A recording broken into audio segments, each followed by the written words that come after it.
आज बच्चों next topic जो हम लोगों को कंप्लीट करना है वेव ऑप्टिक्स में वो है हाइगेंस थ्योरी, हाइगेंस का सिद्धांत। जैसा कि मैंने यहाँ लिखा हुआ है, या इंग्लिश में बोलते हैं इसको हम हाइगेंस प्रिंसिपल या हाइगेंस थ्योरी बोलते हैं। तो न्यूटन्स कैप्सूलर जो थ्योरी थी या न्यूटन का कणिका सिद्धांत जो था वो प्रकाश के संचरण को समझा नहीं पाया था। इस वजह से एक नए साइंटिस्ट ने प्रकाश के संचरण को समझाने का प्रयास किया जिसको हाइगेंस बोला गया।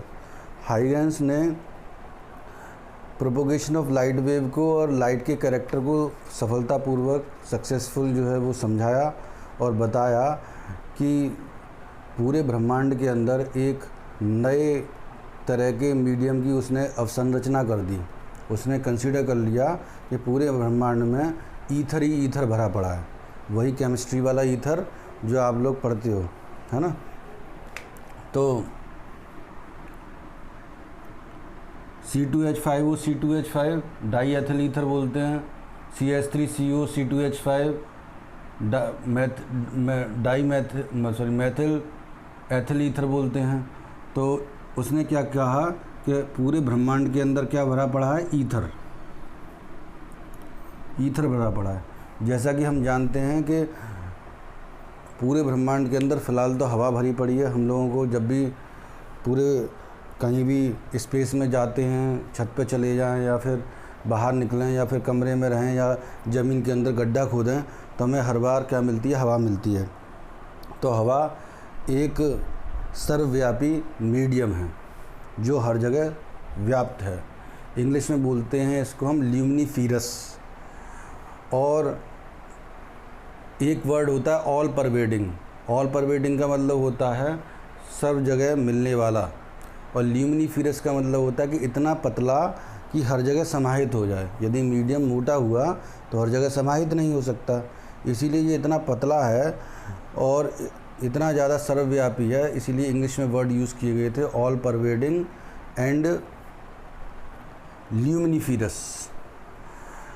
तो उसने बताया कि पूरे ब्रह्मांड में क्या है, ईथर ही ईथर भरा पड़ा है। और ये हम लोगों ने फर्स्ट ईयर में थोड़ा बहुत सुना होगा कि the speed of sound wave in a medium is equal to क्या होती है, √E/ρ होती है। किसी माध्यम में प्रकाश का जो वेग है वो किसके बराबर होता है, E/ρ के बराबर होता है।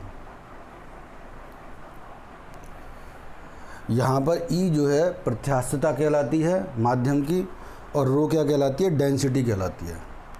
तो अच्छे माध्यम की क्या प्रकृति होनी चाहिए कि V is directly proportional to √E, यानी कि इलास्टिसिटी। इंग्लिश में क्या बोलते हैं उसको, इलास्टिसिटी। कि जितना इलास्टिसिटी ज़्यादा होगा मीडियम का, उतना ही ज़्यादा लाइट की स्पीड हो जाएगी। तो ज़रा इसे समझने की कोशिश करें कि यदि कोई मीडियम लगातार, जैसे कोई मेम्ब्रेन होती है, कोई खाल होती है, उसकी तरह स्ट्रेच हो और स्ट्रेच होकर दोबारा कंप्रेस हो जाए, तो that property is known as the elasticity. तो जब आपका जो मीडियम जब स्ट्रेच होगा तो लाइट वेव को प्रोपोगेट कराने में और उतना ही ज़्यादा क्या करेगा, मदद करेगा। यदि मीडियम डंप हुआ, स्ट्रेच ना करे, तो जो भी एनर्जी है वो एक स्थान से दूसरे स्थान तक मीडियम के पार्टिकल के द्वारा ट्रांसफ़र नहीं करी जाएगी, और ऊर्जा जब एक स्थान से दूसरे स्थान तक ट्रांसफ़र नहीं होगी तो उसका वेग कम हो जाएगा। दूसरा V is inversely proportional to ρ। तो यहाँ तो हमें दिखाई दे रहा है कि माध्यम का घनत्व जितना कम होगा, डेंसिटी जितनी कम होगी, स्पीड उतनी ज़्यादा होगी। तो जितना पतला मीडियम होगा उसकी स्पीड लाइट की उस मीडियम में उतनी क्या हो जाएगी, ज़्यादा हो जाएगी। बात क्लियर हो गई यहाँ पर। तो the ether have all the good property of the medium and that property are luminiferous and all pervading. That's why this medium or this ether is said to be luminiferous ether, है ना। और उसने प्रकाश के संचरण को इस ether में किस तरह से समझाया, उसने समझाया हाइगेंस ने प्रकाश को ईथर में प्रवाहित होने के लिए एक नई संकल्पना या नई कॉन्सेप्ट बताई, जिसको क्या बोला गया तरंगाग्र, वेव फ्रंट। ये एक नई कॉन्सेप्ट है जो अब पढ़ रहे हैं आप, पर ये थोड़ा सा मिलता किससे है, फर्स्ट यूनिट में जो इलेक्ट्रोस्टैटिक्स है उसमें आप लोगों ने पढ़ा है। इलेक्ट्रोस्टैटिक्स को वैद्युतिकी बोलते हैं हिंदी में, और उसमें पढ़ा है टॉपिक का नाम समविभव पृष्ठ, इक्विपोटेंशियल सरफेस, कुछ इस तरह से इसकी भी डेफिनेशन है। डेफिनेशन तो ये बोलेंगे कि माध्यम में स्थित ऐसा पृष्ठ जिसके प्रत्येक बिंदु पर कण समान कला में होते हैं उसको क्या बोला जाता है, तरंगाग्र बोलते हैं। इंग्लिश में बोलते हैं the surface present in the medium at which on every point the particle remains in the same phase is known as the wave front. देखो मैं इसको बार बार कला नहीं बोलूँगा, है ना, समान कला में होते हैं, ये लिखा है ना, समान कला नहीं बोलेंगे हम, इंग्लिश में वर्ड यूज़ करेंगे क्या, फेज़। फेज़ का मतलब क्या होता है, कला। कला दो तरह की हो सकती हैं, आप लोगों ने सुनी होंगी। एक होती है विपरीत कला जिसको बोलते हैं हम अपोजिट फेज़, और एक होती है समान कला जिसको कहते हैं हम सेम फेज़। इसको सेम फेज़ बोलेंगे और दूसरे वाले को अपोजिट फेज़ बोलेंगे। बात क्लियर हो गई, है ना। अपोजिट फेज़ ये बोलेंगे। अब इसको एक छोटे से डायग्राम से समझा देता हूँ मैं आपको कि यदि ये कोई वेव है जिसका डायग्राम मैं दिखा रहा हूँ, अब यहाँ पर एक पॉइंट मैं ए ले लेता हूँ, एक पॉइंट यहाँ बी ले लेता हूँ। अब देखिए ए पॉइंट की ओरिजिन से जो डिस्टेंस है और बी पॉइंट की बेस लाइन के साथ जो डिस्टेंस है या ओरिजिन के साथ डिस्टेंस जो है वो सेम है। और यहाँ पर एक टेंजेंट डाल दूँ जिसको आप स्पर्श रेखा कहते हैं, स्पर्श रेखा खींच दूँ तो वो इस स्थान पर तरंग के वेग को प्रदर्शित करेगी।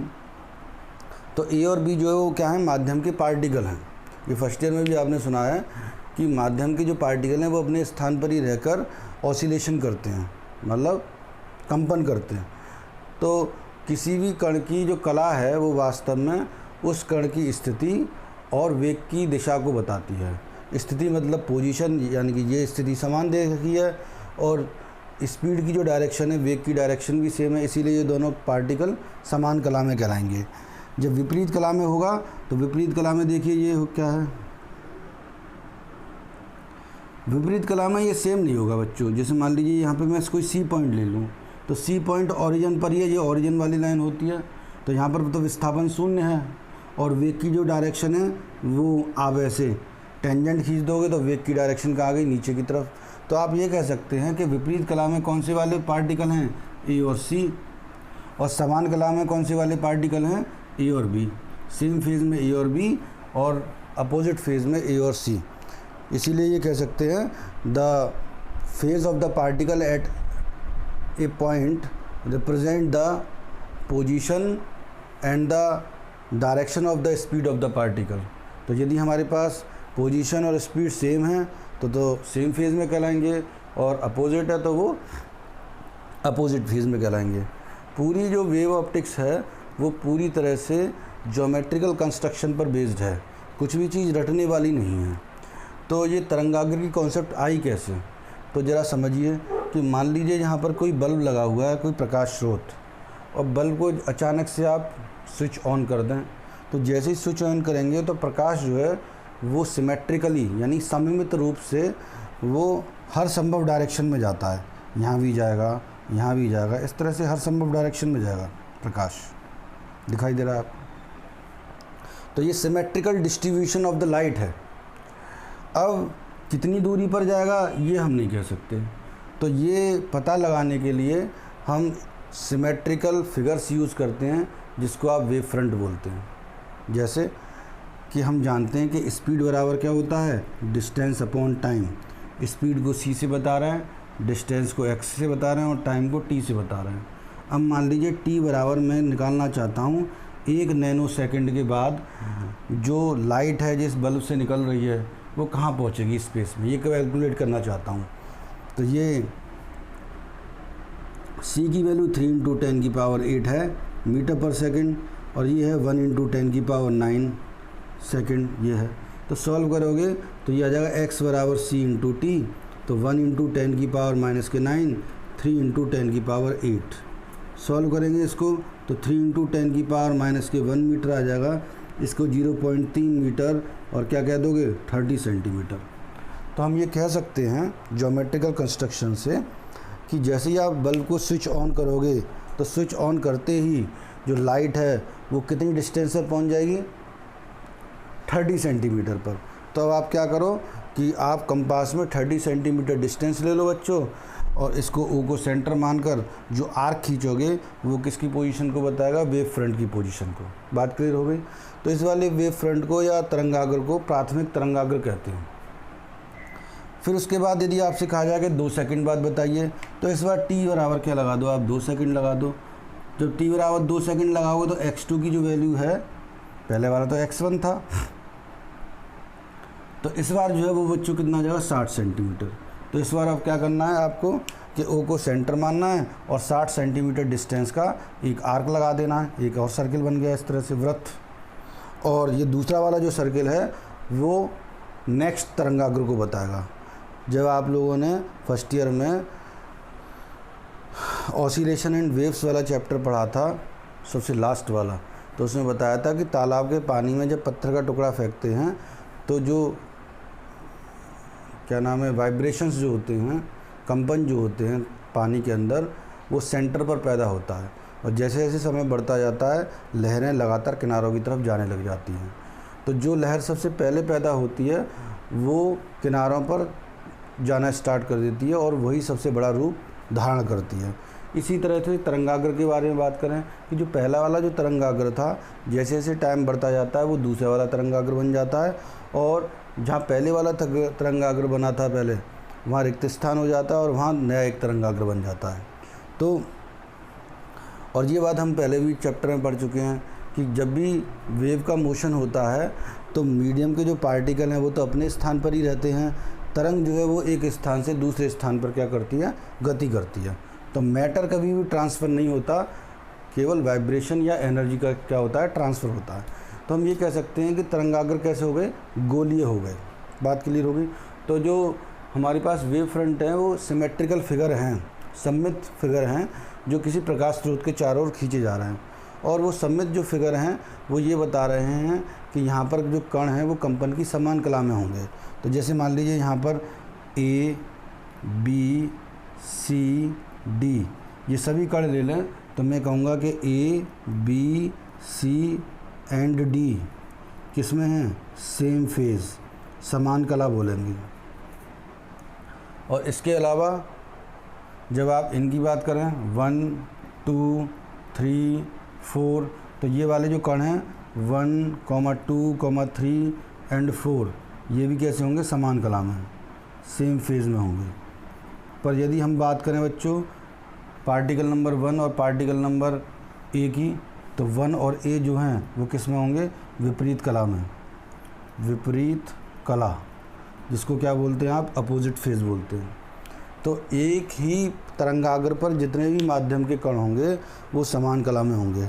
पर इससे ज़्यादा माध्यम के किसी दूसरे तरंगाग्र के कण और पहले वाले तरंगाग्र के कण के कला के बारे में विचार किया जाए तो दोनों की कलाएं कैसी होंगी, अपोजिट होंगी। ठीक है, इतना ही करेंगे, वेव फ्रंट को याद करेंगे और कॉपी पर बनाएंगे ये सब चीज़ें।